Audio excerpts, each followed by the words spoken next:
Hello, ladies and gentlemen. Welcome to the next talk at the discussion stage here at Machina Bristronica. Thank you so much for attending. The next talk then is shifting industries, navigating the label landscape. So, Nick, hello. Take it away. Hi, thanks for coming to our little discussion about record labels, shifting industries, and we've got three record label peeps here. We've got Kieran, who runs a label called Shall Not Fade. We've got Jen, who runs a label called Pressure Dome, and we've got Yanis from ec2a record label. Thanks for all coming down this afternoon. So I guess, we've got 45 minutes, so what we're going to try and do is kind of get a bit of info about what, each of these three labels have been up to and what some of the challenges have been and what their predictions are for the future of the record label industry. I'll start with Kieran. We need to get a mic to Kieran. I got it. Oh, you got it. Right. So your label is Shall Not Fade, and you set that up when? So Shall Not Fade's been going since 2015. I was working in the events industry prior to that, doing events, did event management degree, blah, blah, blah. So, yeah, all music-related stuff. And then, started Shall Not Fade in, 2015. We've done about 100 records on Shall Not Fade main label. Yeah. And then we also do Time Is Now, which is more, I'd probably say is more of like a Bristol sound than Shall Not Fade. Shall Not Fade's like, I would say more European, worldwide. The audience is probably all around the world. Whereas Time Is Now is definitely more like UK focused, very much like a Bristol sound, very much the music that got me into dance music in the first place, kind of like the early dubstep, kind of merging into garage kind of style, which was the music that got me into dance music in Bristol, going to like Dub Loaded, which was a night that Pinch used to run in Bristol every Wednesday night, and was like people like Scream, Horsepower Productions, like that was like my first introductions to dance music. So that's where the inspiration for that came from. And we do events and stuff as well. Yeah. Yeah, and I see you have quite a lot of vinyl releases out as well. It's fair to say it's fairly sort of vinyl-centric label operation. Yeah, so I mean across like all of the different imprints we've got, probably done like maybe 300, 400 vinyl releases, I'd say, since 2015. But that's across like 6 or 7 different labels that we do. So Shall Not Fade, Time Is Now, Lost Palms, but then there's separate series of each Shall Not Fade. So there's Basement Tracks, which is more like techno-focused. There's all different individual ones. But for the first maybe 3 or 4 years of the label, we literally just did vinyl. We didn't do digital at all, right. Which I think is obviously quite interesting for this conversation of how industry has changed maybe. I literally only played vinyl. I'm literally useless. I don't DJ anymore, but if someone put a CDJ in front of me, I can't do anything pretty much other than press play. Like, because vinyl was what I kind of learned on and what my format of choice was. So we literally just did vinyl for 4 years. Didn't want to do digital, didn't want to go anywhere near it, didn't want to Spotify, none of that, But I'd actually say now, funnily enough, that like I still like vinyl, but I'm more like fascinated by the digital side of things in some ways. Yeah. Just because it is like a whole new thing to me, and just to see like people from all over the world being able to access. I know you can do the same with vinyl, but like, just like little pockets that it might become really popular in, I don't know, like South America or something, and like 300 vinyls just wouldn't be able to achieve that. Yeah. You know what I mean? So yeah. So it sounds very much like the Shall Not Fade operation is very much, coming from all of your influences, your musical influences, the fact that you were, a vinyl DJ. Would you say that's kind of what has driven the whole operation? It's very much your influences put into a label operation. Yeah, well, to be honest, I just like all of the things that I've ever done, like Shall Not Fade, all of it it's just been like a passion project. And I like, to be completely honest, like I never thought it would get to where it is now. I never thought I'd be able to do it as a job. Like that was never the goal. Do you know what I mean? I was working at Motion, like probably when I knew you. I worked maybe 2 or 3 music jobs at the same time. I worked for I ran other people's record labels. I used to work at Black Acre. Like I was working about maybe 2 or 3 jobs in the music industry for a very, very long time, and it's only maybe in the last 2 or 3 years that it's reached a point where it's actually now like a full-time job. And and it's amazing. Like I still love it. I love music. I don't DJ or anything anymore just because I didn't really enjoy that. I do what I enjoy pretty much, and so it is all just come from a place of love, you know. Good, yeah. And it beats working in a bank. That's what I always tell myself. Yeah. Gonna go over to speak to Jen. She runs a label called Pressure Dome. Jen also works for me as well. I run a record label management company. But today, obviously, we're talking about the record labels that are set up by the people here. But Jen also has amazing experience as well with record label management in general. Jen, when did you set up Pressure Dome? Pressure Dome set up in 2019 when I'd just started working with you. And I was at uni at the time doing music production degree. So I was surrounded by lots of very talented producers. And I kind of just had all the tools in front of me to start a label. You know, lots of friends making really good music who maybe didn't really have the sort of platform in Bristol for that sort of style, and also just quite wanting to focus on releasing music from artists that hadn't really released anything before, so nurturing like new artists. So I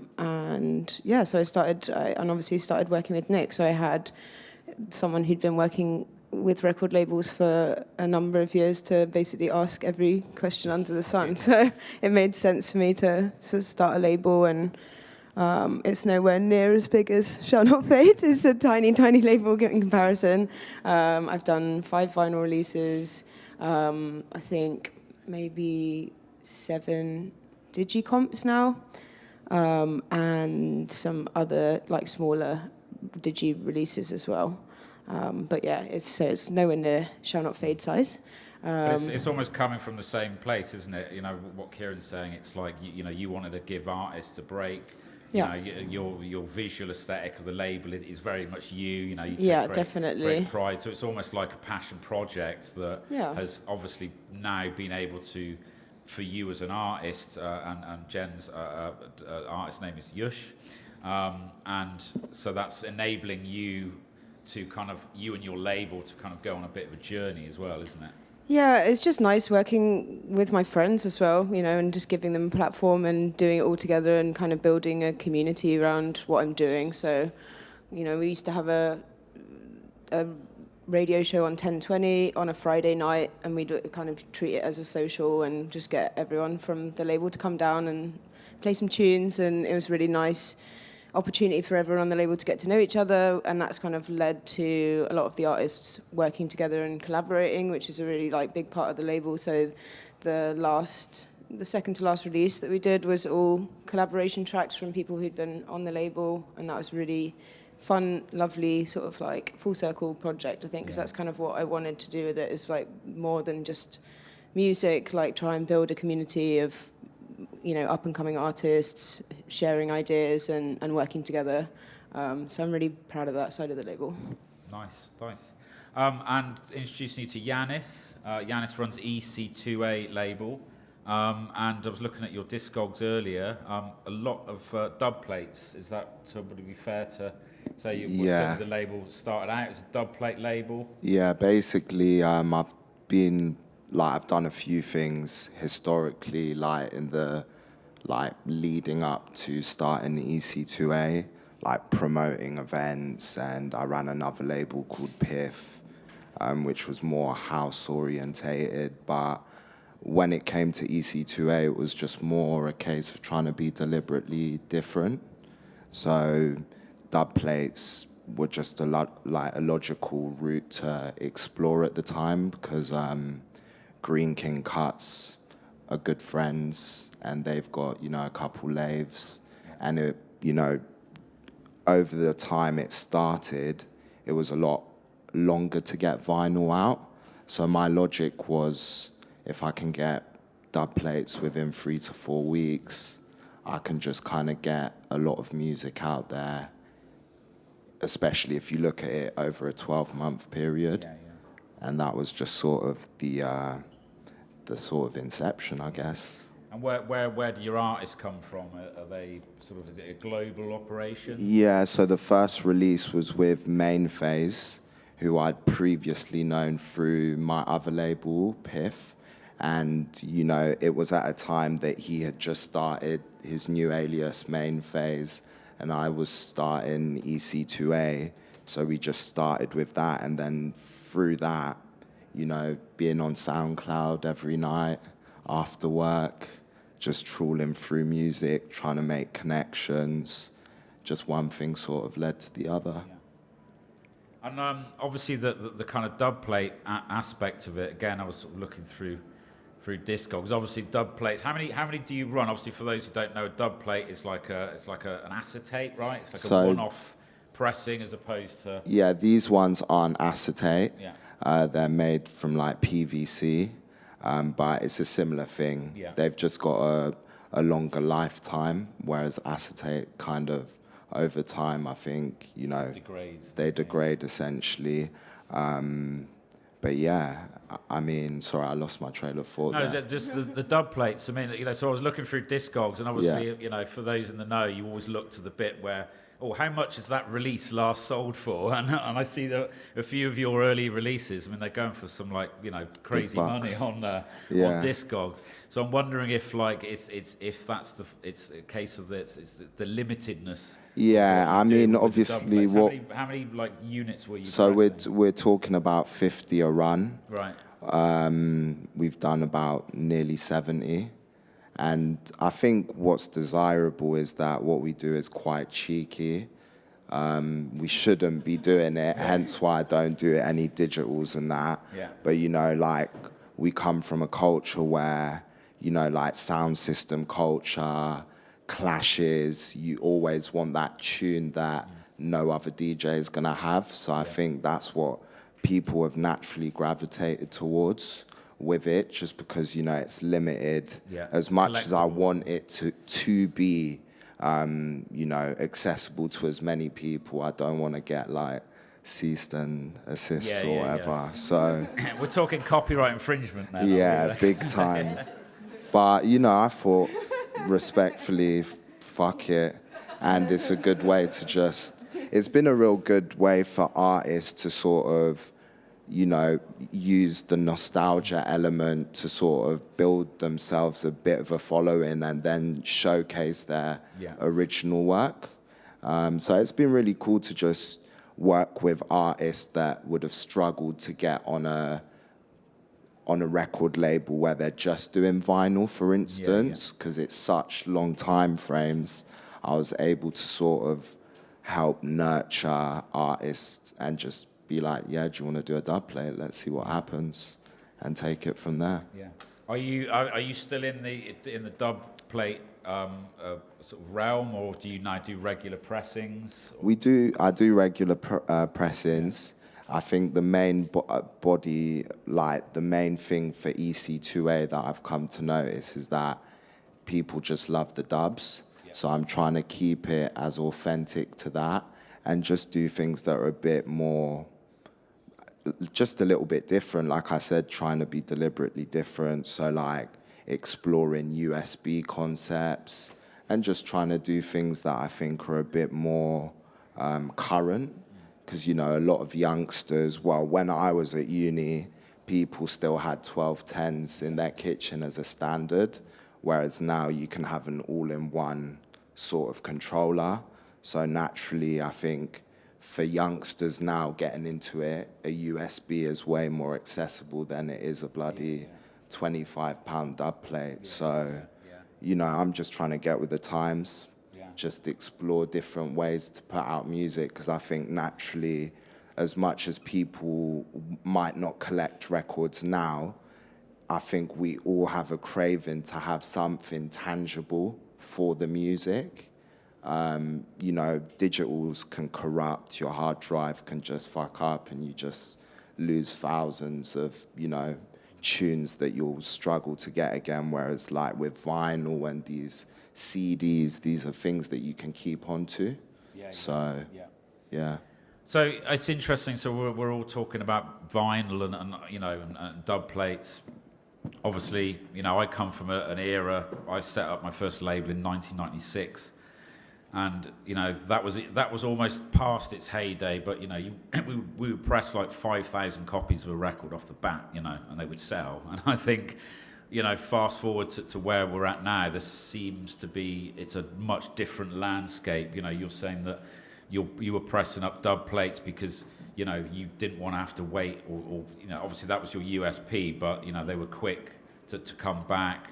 I know, Jen, you know, you said that you were doing some vinyl releases, but also sort of digital. And obviously, Kieran, your label's done, you know, a lot of releases on vinyl. Kieran, where are things at? Because the last few years have seen everything from obviously, you know, pandemics and economic crisis, but also the vinyl production industry has taken big hits. It started a few years ago. Actually, it's a bit geeky, but where they used to make the metalwork, the lacquers. Yeah, there was a lacquer company, and there was two lacquer companies in the world, one in Japan, one in America. And the one in America burned down. So literally, like, the whole global capacity to make vinyl records halved overnight. And that's when I saw things really going, like, you know, the wrong way. Kieran, where are you at with the label and vinyl now? Because turnaround times are long, costs have gone up because of, you know, economic situations, Brexit. How are you running a vinyl release these days? What's the challenges that's going on right now? To be honest, like with vinyl now, I think it's definitely something, if you're coming at it from kind of grassroots entry from the very beginning, it's something definitely to be like cautious about, I think. Like for us now, we're just, for most things, just pressing 300 copies. Because for me, the worst thing that you could possibly do is, not even from a financial aspect, but from, if you're looking at it from environmental impact, all of it is be overpressing stuff. And if obviously you're doing the amount like maybe we're doing, and you say you have say you press 500 and you sell 300, which is great, like you'll probably break even on that. And then you've got 200 records left, and then they just sit somewhere, and then they don't sell, and then, you know, it's like one of those things that we've had to be really, really careful about. And although it's cheaper to press big quantities, you know, thousands, is like 1,000 copies probably costs about near enough the same as 500. I know that doesn't sound believable, but most of the costs involved in pressing a record are like the mastering, the lacquers, the test presses, like all of that. The actual record itself to mass produce is like such a small amount of money. So like all of the main costs are actually kind of spent in that initial bit. So for us, it's just like pressing smaller amounts now. If it sells out, great, repress it. If it doesn't, then you just know that you're not sat on like a lot of stock. Like I think last year, I'm just trying to think, I can't remember the exact figure, but so we're distributed by Triple Vision, which is in Rotterdam. It's mainly techno, which is a little bit strange for our label, but it works well because of Brexit and stuff. We moved over to Rotterdam. And I think I got a call from them saying, like, I can't remember the exact figure, but it was tens of thousands of records that they had of ours that were just like, what do you want to do with them? And I was like, yeah. And obviously, in the back, I didn't even think of the money side of it. I just thought of like, imagine all of those records just sat somewhere and like nothing being done with them. So we managed to sell them all. Like we just did like these vinyl bundle things, which actually, by that point, because you've kind of broken even on the release, it is actually profit. So I think we did like, this sounds crazy, like maybe 100 records for 100 quid. And I think we sold maybe 50,000 records in a day or something, like, of these bundles. But it just cleared all of them. So now I'm just being like super, super careful, just doing like 300 copies of everything, being really careful. Because like you said, obviously with the lead times and stuff, you might sign something, and then by the time it comes out to be released, especially if it's maybe a newer artist, they might be like, oh, I don't really like that anymore. Like, it has happened to me before, and then they just don't want to promote it, they're not as interested, or they have something better that's come out, oh, I've just signed to a massive label, a major label, they're a bit funny about doing it. There's all these things that can happen, 8-9 months down the line, that, like, because artists do develop, don't they? Their sound gets, I don't want to say better, but let's say it changes, and that has happened quite a few times where you'll sign something, and then it doesn't come out for a year, and the people are a bit like, I'll be honest, I'm not really into it anymore, and you're like... So yeah, it's just about like not trying to put people off. It's just being more careful, I think, is the I guess what you're saying then, vinyl, it's sort of killing the creativity in the moment. You know, if someone signs up a release, there's some tracks from somebody that need to get played out now, need to be heard now, and it's taking like 3 to 4 months to actually get to a record shop. Then it's kind of like stunting that. Is it all right to just hop in? I was gonna say at the moment it is in a more decent place. Has it got a bit like better? the overall capacity on a global level has gone down. Right. So like a lot of the bigger plants are now reaching out to try and get more customers. So lead times have gone down. It's just always a case of the financial aspect. And I think for youngsters out there trying to do, or anyone out there trying to do something, I would just think about clever ways you can do this. Pre-orders, not USBs, CDs, like, you know, cool little things, and just, you know, it doesn't have to be vinyl. And, you know, when the time's right, I think you'll know when you want to press something onto vinyl, because it is a special thing. If you could pass over to Jen. So Jen, you started out pressing vinyl for Pressure Dome, and you know the last few releases, have they still been on vinyl? You've got some more digital. I haven't done a vinyl for a while, because I remember the first vinyl I did in 2019.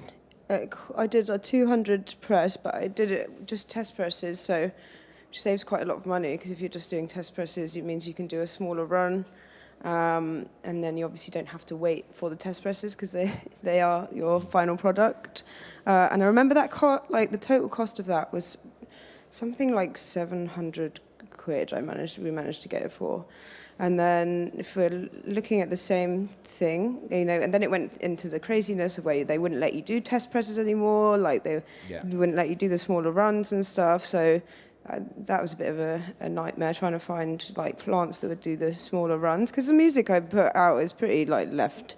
It's not. I know I'm not going to be selling loads, and I'd rather I think it's a nice thing to sell out, like Kieran said, and so the records we have put out have sold out. The only one I haven't sold out of is the one that had to do more because of the where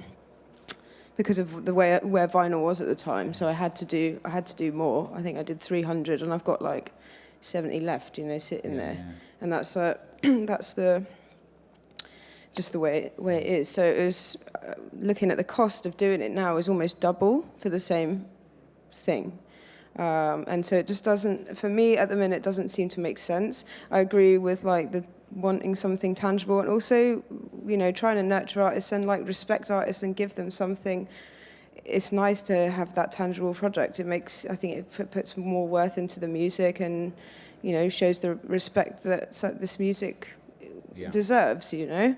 So I've been thinking about like different ways to do that and give the artist something back. So we're doing like a tape series now on Pressure Dome, and then thinking about doing like CDs. But you know, the digi releases do just sort of help us fund the vinyl a lot. How are you? I mean, obviously we're all talking about tangible products and all this, and there always has been this sort of fear of embracing the digital music culture. Obviously, look, we know that the pays is shit. You know, Spotify streams like give you back nothing. It's not a great business model. But you know, how are you embracing digital? Are you sort of I was the same. I didn't do Spotify, but I didn't do full digital distribution on the first few releases I did. I just put it on Bandcamp, because at least then whenever we make a sale for anything, we're getting like 80% back to the label, rather than getting, you know, 0.03 of a pence for a 30-second stream.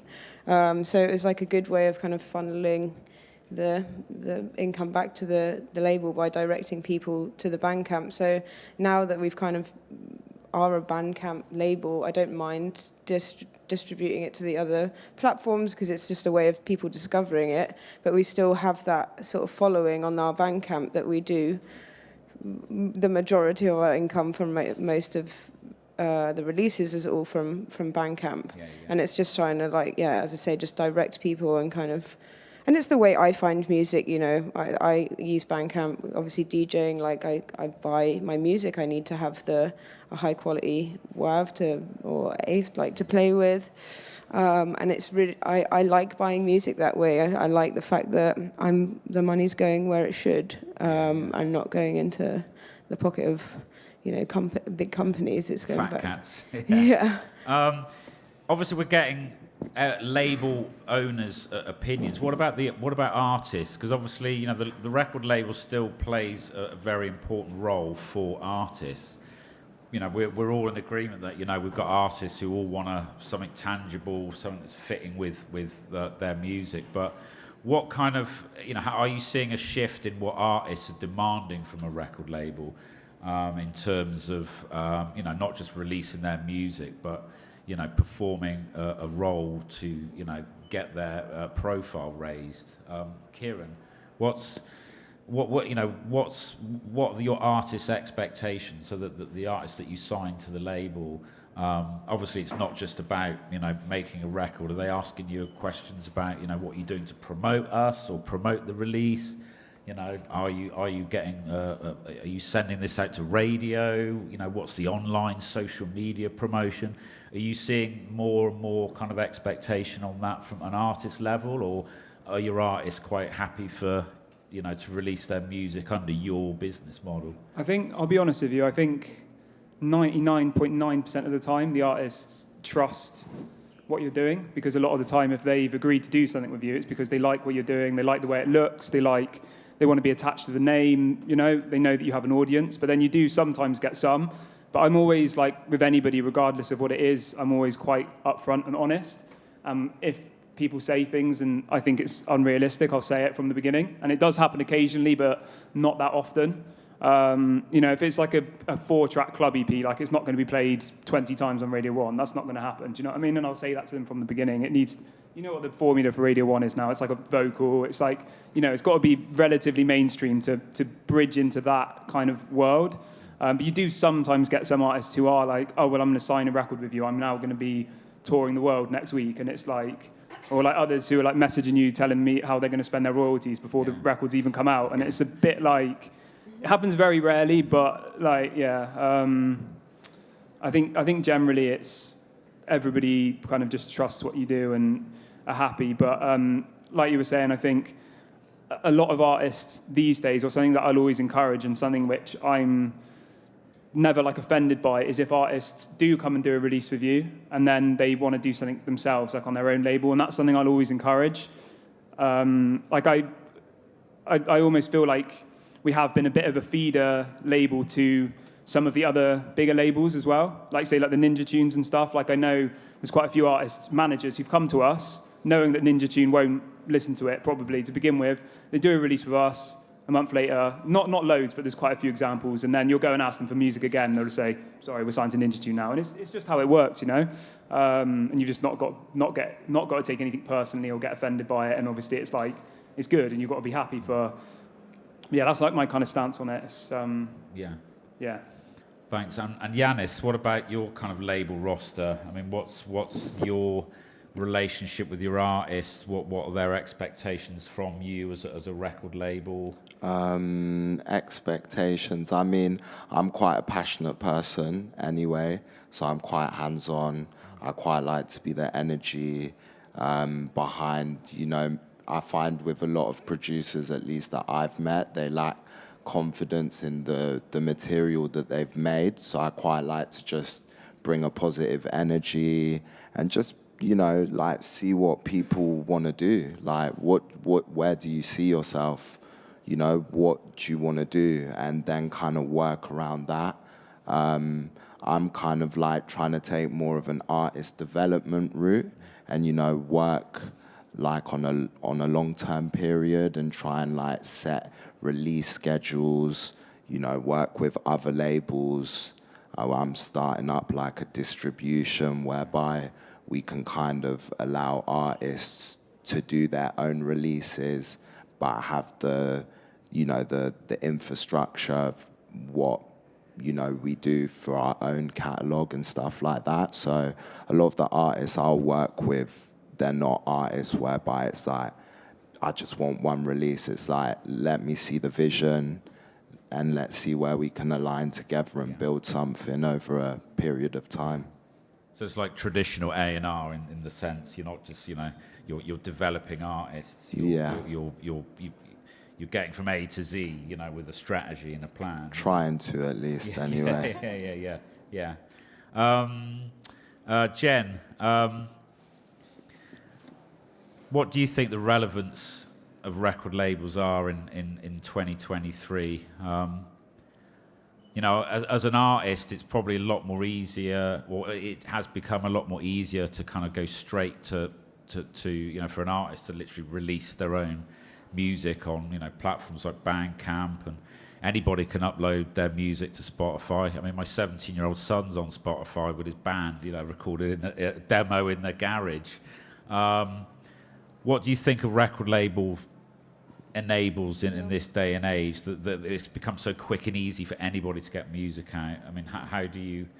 It's a platform, isn't it? And it's like when you've had a few releases and you've got a sound, and it's, as I say, like I'm quite community focused, like trying to build that side of things. It's being part of something like together, but also you're reaching a wider audience straight away rather than just putting, you know, you've got one person who's maybe never released any music putting their tune on Bandcamp. Who's going to find that, really, unless they're going to go and spend like a fortune on their own promo, which they're not, you know. So I mean, the label will back the artist and pay for the promo and help with that. It's like, you know, the understanding of the industry and helping them really sort of market it properly and get it to the right places. And that's why, you know, I do a lot of... The first ones I did were a lot of compilations, 10 different artists, all artists that hadn't really released any music, but there's 10 artists, they've all got their own mates to share it with, and, you know, just having... A lot of like publications don't really like looking at compilations, you know. If you want to do a vinyl release and do a VA, they very rarely get picked up because a publication wants to write about an artist and see what a specific artist is doing. It's a lot harder for them to write about 4 or 5 different artists. But if you're kind of working as the community and all pushing it, then it's like, you know, giving you a much wider audience without having to go through that sort of route. So I think there's lots of different things. Like, I waited a really long time to release my first EP because I wanted it to be... I could have released it on Pressure Dome, you know. I could have released it like myself, but I wanted it to... I had a list of labels that I wanted to release, and I wanted to wait, and I wanted to do it there because, you know, it was like maybe like a little self-respect thing for me as well, like backing myself. I finally got like the approval of like a label that I love. It's like a nice feeling. And then I know that it's getting to the right sort of audience for my sound, you know? Yeah. Kieran, what's sort of next for your labels then? How are you looking to the future in terms of your output? It's probably not a great answer, but I never, in any form of life, really like plan anything. Like, I don't have any goals. I don't have any like, oh, next year I want to do this. By the end of this year I want to do this many releases. I just kind of do things, and I know that's probably not how anybody doing business or whatever would say. I don't do budgets. You know, like, for example, we opened a shop. I think we're all the same. Yeah, label owners. We're all chaotic. Should we open a shop? My partner was like, really? And then like, everyone around me was like, really? And I was like, I'm going to go and view the shop. Yeah. And then by the end of the day, I was like, we're opening a shop. And there was no plan. Yeah. It was just like, do you know what I mean? It was, So this is your shop. You've got a shop here in Bristol. Yeah. So just continue releasing music. Just keep doing it until I don't enjoy it anymore. I enjoy it. I love it. We're doing a festival next year, actually. So this is something I have planned. We've done one-day festival this year, last year.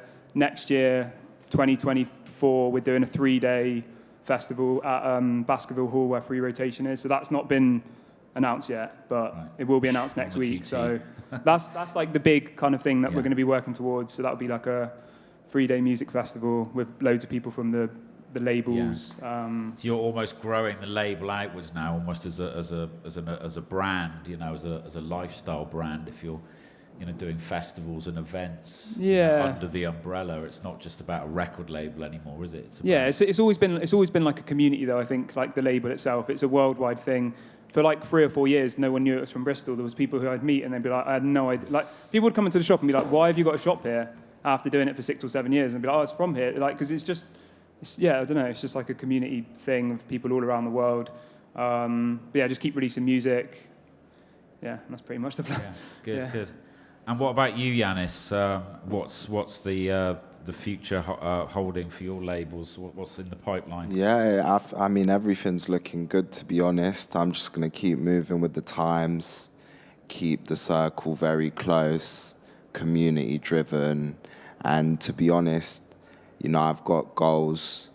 Like, you know, I kind of see ec2a being like, you know, like kind of XL levels. So I know it sounds completely crazy, but I'm definitely a bit deluded. I'm just on a path. You've got to think big, you know? I'm just on a path to do that. And luckily I'm surrounded by like some amazing people and we've got some big plans. So just going to continue doing that. But the main focus is just music, interesting ways, innovative ways to release music and pushing that new generation of incredible artists, because I'm working with like 20-year-olds that are like making tunes that like, I've got homies that are like 31 and it's like, what is going on? And that's just really exciting to me. So I just really want to channel my energy in the next generation of artists and kind of like my old man and Ade and, you know, all of the game that I got from Plastic People and that legacy, be able to sort of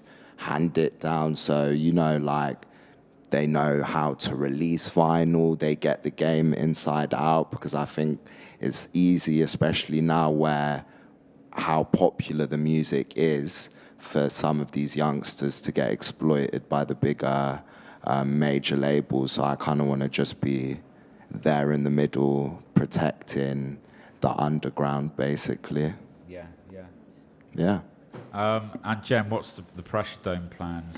Is it just still building the community? Yeah, I mean, which is very much a thread that all these three labels share, isn't it? Really, that community based and yeah.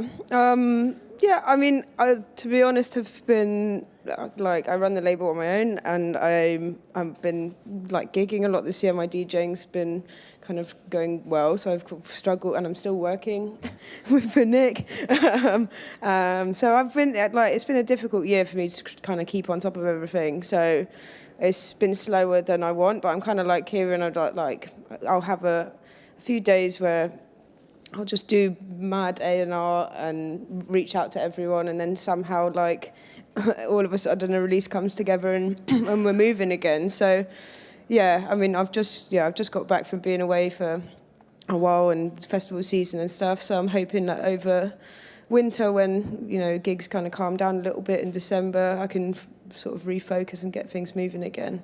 I've got 2 like smaller releases, EPs lined up, but yeah, otherwise it's just kind of when I've got a minute, I'll get it moving.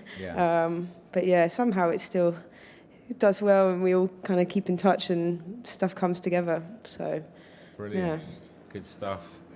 Any closing thoughts from any of our panel here? Closing thoughts. Words of wisdom. Work ethic, you know what I mean? It goes without saying. Trust the process. Really, like, don't look outwards, look inwards, because you'll be surprised how many talented people you're surrounded with.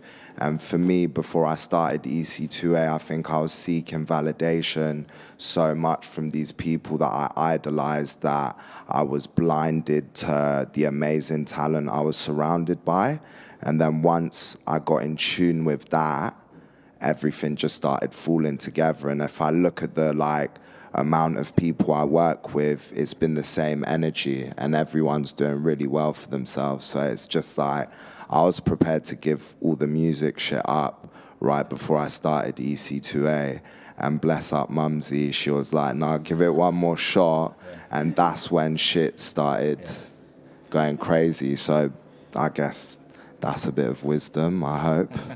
I don't think I can top that. So. Yeah, that's brilliant. Jen, Yanis, Kieran, thank you so much for joining us today. Do we take questions from the audience? Or Can do. You got time? Has anybody got any questions for anybody on our panel here? Is there anybody out there that's running their own record label as well? Or nope, tumbleweed. Yeah. Well, it takes brave people to run record labels, and we've got 3 of them here. So thank you all for joining us today, and wishing you all the best in your label endeavours, and just supporting the community and supporting good artists and good music, and doing your thing. Thank you very much.